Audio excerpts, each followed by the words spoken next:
One of the things that I do to keep my book tidy or crisp during the life that I'm actually working in it is that I carry it around in a plastic bag. I used to make more elaborate covers for it, and I have one that's linked on my blog. But when I went to Paris in 2006, getting it out of my case was too cumbersome, and I ended up within 10 minutes of being on the ground throwing the case away and just carrying my book around in a plastic bag. So since then I've just used plastic bags when the book is in progress. So that's something that you can do. You can get plastic bags like this. But the other thing I do is I sometimes make a newsprint. This is just a sheet of clean newsprint.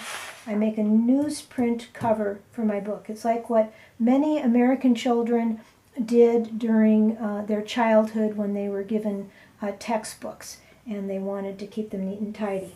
And so this is how you would do that. I'm just going to take this book, and my head might come into frame every once in a while, but I'm sort of centering this on my sheet, and then I'm going to bring this down.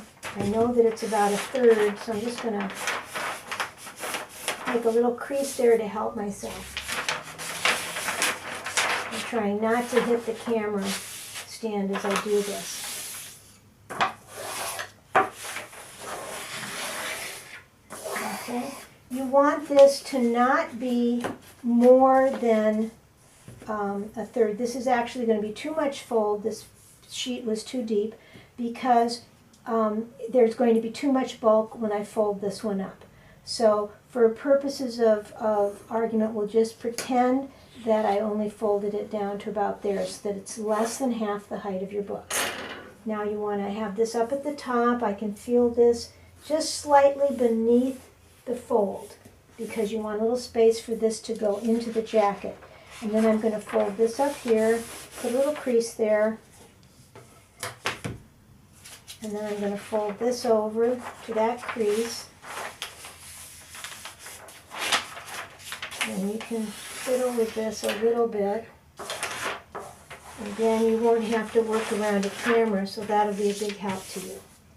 Okay, now this is thin enough paper, so the fact that I've gone over the middle point with this and with the other one isn't going to matter and is actually going to make greater coverage with this lighter weight paper. But if you had a heavier weight paper, keep this only coming up about a third and coming down about a third. Okay? Then we're going to take, this is just my test sheet for this book. This is actually the first Venezia that I ever purchased. And we're going to fold this so that it comes in, but not all the way to the spine, to this gutter here. So you want a little space there. In fact, I think I'll go to about here, because otherwise it's hard to open and close your book. And then when you get that, this makes a little opening. Here, we can pull this apart. Okay? Little envelope. And we're going to stick our book cover. And you can start with your front cover, your back cover. It makes no difference. And we're going to open that opening that we just made, that envelope, and we're going to slide our back cover into it. Just like this. Okay? And then you might want to pinch the creases to restate them a little bit. But now it's just coming right along here. Smooth it so that it goes nice and tight across the spine. You want to flip the book over. Now, we're going to have to, might have to adjust this. I seem to have folded that crookedly. Oh, I can tell right here. You can see where my original fold should have been. Okay, so this is the edge of the book, and we want it to fold there so we can make that little crease. But this can't be all this length because the book only goes to here. It can't fold around and go all the way back to there. So we have to cut some of this off. So I'm going to cut to about here. And I'm just eyeballing it. It isn't critical.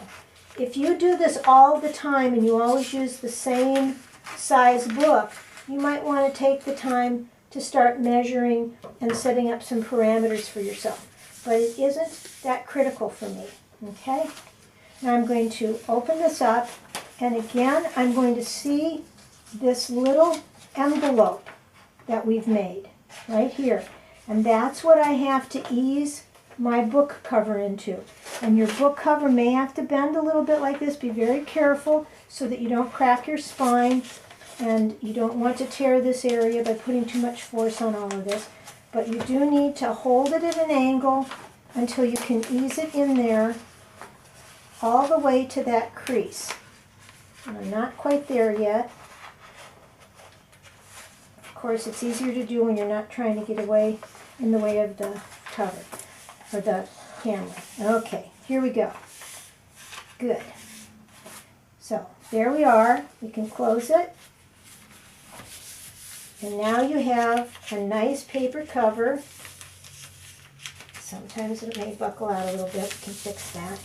For your book. Okay, so it'll look like this. And this one's just sticking up a little bit because there's too much paper right there. So I'm going to try and ease that down. And then one of the things that I like to do, and of course the tape isn't handy, is I like to take some masking tape or some decorative tape that is sticky, not washi tape because it won't stick. And I will tape this here and here on both sides of the book. Front and back covers, here and here. And I do that because when you're sketching and you're out and about, and you turn it this way, and you open it, this will have a tendency to loosen up and it might slip off. You want to have this greater than half of your board width on your cover, otherwise it'll just fall off the end when you have it open. But if you have it taped here and you have it more than half the width of your book cover, then what will happen when you have it taped there is it will stay in place even when you open your book and it won't just slide out. So I recommend that a little bit of tape here, a little bit of tape there, and so on. And then this is what you can do. You can just take it out with you into the field. You can also have it in your studio and paint on it, and it will protect most of your book cloth and your decorative front cover paper. This is the only thing that will be exposed. So you'll be pretty safe when you're splashing your paint around. So if being neat and keeping everything as pristine as possible is important to you, this is something to do.